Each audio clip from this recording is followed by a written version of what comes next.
बोल बम बोल बम बोल बम बम, बोल बम बोलने से मिटता है गम। बोल बम बोल बम बोल बम बम, बोल बम बोलने से मिटता है गम। नमस्कार, मैं हूँ प्रियंवदा तिवारी और आप देख रहे हैं तिलक पत्रिका। आज हम आ चुके हैं द्वादश ज्योतिर्लिंग के अंतर्गत आने वाले महादेव जी, जो कि जिनका नाम है भीमेश्वर महादेव मंदिर। ये जो मंदिर है काशी करवत मंदिर में ही स्थित है और इस मंदिर की विशेष मान्यताएं हैं। इस मंदिर का उल्लेख स्कंद पुराण के काशी खंड में मिलता है। कहा जाता है कि इस मंदिर में जो भी भक्त आते हैं, दर्शन पूजन करते हैं, उसका समूल जो पाप होता है नष्ट हो जाता है। इसीलिए इस मंदिर की विशेष मान्यताएं हैं। आप देख सकते हैं मंदिर प्रांगण में दक्षिण भारतीय श्रद्धालुओं की खासकर भीड़ लगी रहती है और दूर दूर से भक्त आते हैं। इस मंदिर की विशेष मान्यताएं हैं और भगवान भीमेश्वर यहाँ पर ज्योतिर्लिंग के रूप में विराजमान है। कहा जाता है कि जो महाराष्ट्र में भीमेश्वर महादेव विराजमान है, उनकी ये महादेव प्रतिकृति हैं। और आप देख सकते हैं मंदिर जो है भगवान 30 फीट नीचे है मंदिर के, और जो कि स्वरूप इनकी जो द्वापर काल से ही इनकी ये स्वरूप है और यहाँ पे ज्योतिर्लिंग के रूप में विराजमान है। इस मंदिर में खासकर सावन के महीने में दूर दूर से भक्त आते हैं। सावन के महीने में खासकर सोमवार के दिन इनकी विशेष रूप से दर्शन पूजन किए जाते हैं, जो कि काफ़ी प्राचीन मंदिर है और यहाँ पे दूर दूर से भक्त आते हैं। कहा जाता है कि जब काशी में भगवान शंकर पुनः वापस आए, यानी कि जब देवदास राजा हुआ करते थे, उनको मोक्ष प्राप्ति होने के बाद भगवान शंकर जब पुनः काशी में आए, तब द्वादश ज्योतिर्लिंग भी काशी में आए। उसी समय से यहाँ पे जो द्वादश ज्योतिर्लिंग स्थापित हुए थे, तब से लेकर आज तक विराजमान है और भक्त दूर दूर से आते हैं। इस मंदिर की विशेष मान्यता तो है ही, और इसकी विशेष बात यह है कि यही ऊपर से ही लोग भगवान को जलाभिषेक करते हैं, उनके दर्शन पूजन करते हैं। और भगवान काफ़ी यानी गहरे यानी कि जो ज़मीन है उसे 30 फीट नीचे है, तो इस मंदिर में दूर दूर से भक्त आते हैं। तो अभी काशी करवत मंदिर में विराजमान भीमेश्वर महादेव जी का दर्शन पूजन अवश्य करें। इनके दर्शन मात्र से आपको वही फल की प्राप्ति होती है जो कि भीमेश्वर यानी जो महाराष्ट्र में भीमेश्वर जी मौजूद है, उनकी ये प्रतिकृति है और उनका ही फल आपको प्राप्त होगा। तो आपको भी इस मंदिर में आनी चाहिए। और ये जो मंदिर है काशी विश्वनाथ मंदिर से समीप है और बहुत ही पास में है, मणिकर्णिका घाट के पास में है, तो आपको इस मंदिर में अवश्य आनी चाहिए।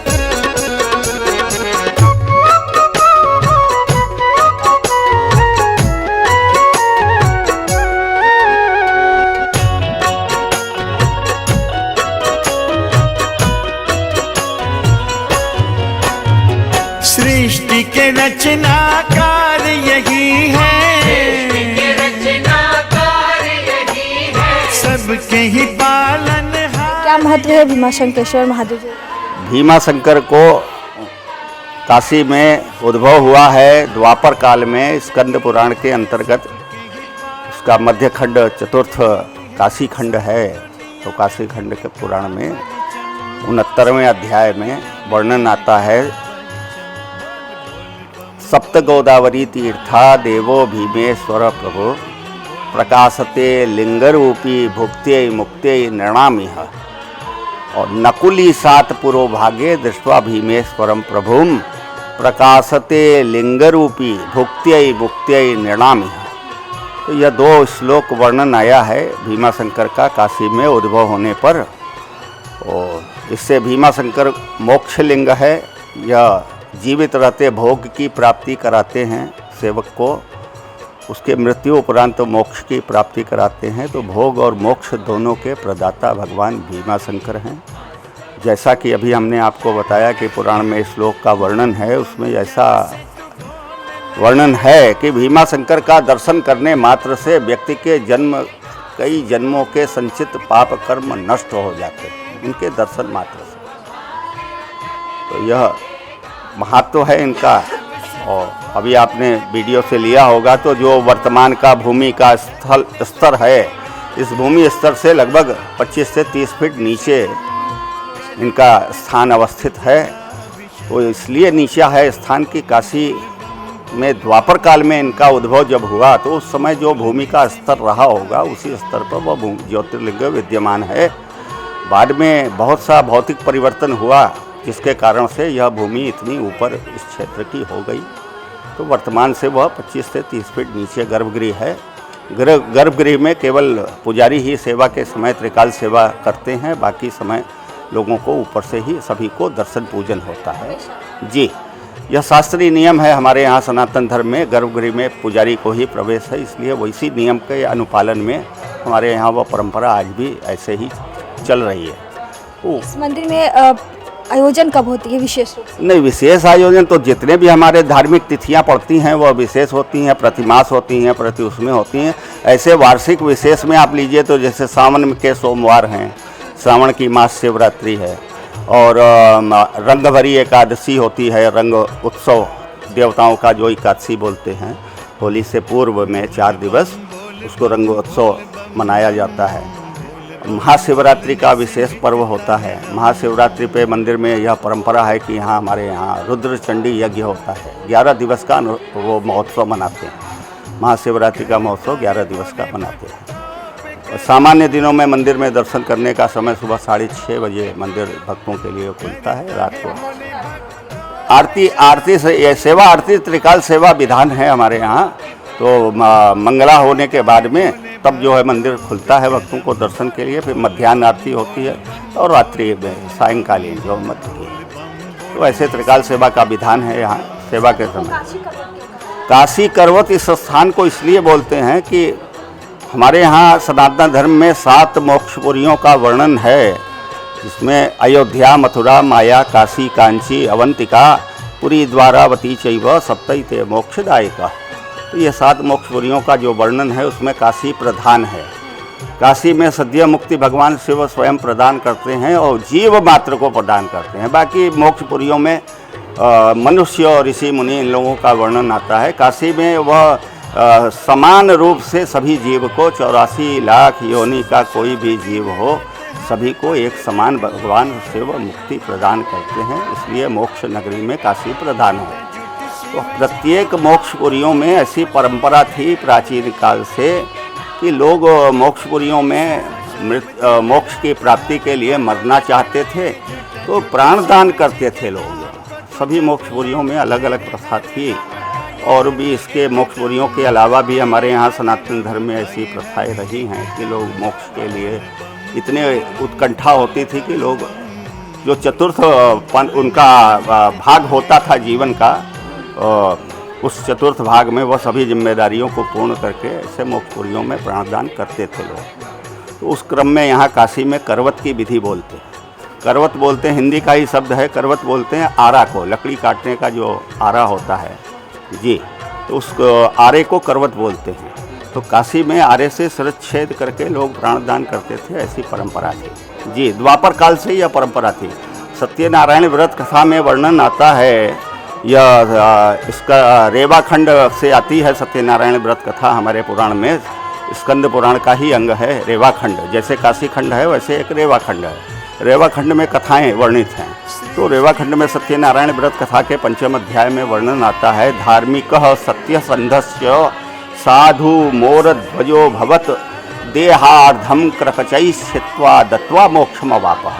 साधु नाम का जो वैश्यवानिया था उसका पुनर्जन्म हुआ, वो मोरध्वज नाम से राजा हुआ। मोरध्वज बहुत कृष्ण भक्त था, भगवान विष्णु का भक्त था। भगवान सत्यनारायण की कृपा से ही उसको राजा होने का जन्म मिला। और जब राजा हुआ तो वो द्वापर युग था, कृष्ण का भक्त था। वो भगवान कृष्ण के परीक्षा लेने पे अपने बच्चे को भी आरे से करवत से चीर के उसका दाहिना अंग भगवान कृष्ण को मोरध्वज ने दान किया था। तो भगवान प्रसन्न होकर बच्चे को पुनर्जीवित किए। राजा को आशीर्वाद हुआ कि अब तुम्हारा जन्म नहीं हो, तुमको मोक्ष मिले। तो उसी आरे से करवत को लेकर के मोरध्वज ने धार्मिक यात्रा किया और काशी आकर के इसी स्थान पर भीमाशंकर के पास में अपने आप को करवत से आरे से चीर के प्राणदान किया।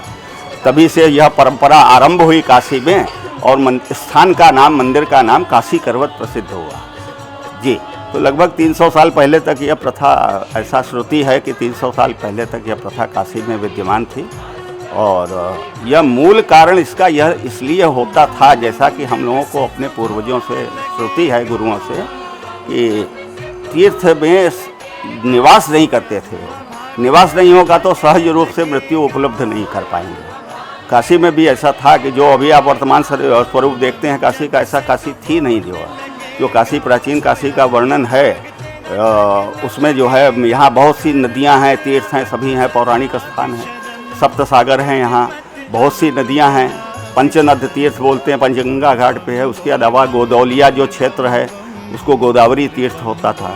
मंदाकिनी मैदागिन तीर्थ, मैदागिन जहाँ बोलते हैं एरिया है, वहाँ मंदाकिनी नदी थी, असी, वरुणा, तो यह सब इतनी नदियाँ, नाले और वो जो आपके सरोवर थे जो है, ये सब बरसात के समय में इतना जल प्लावन होता था कि समूची काशी महीनों के लिए डूब जाती थी।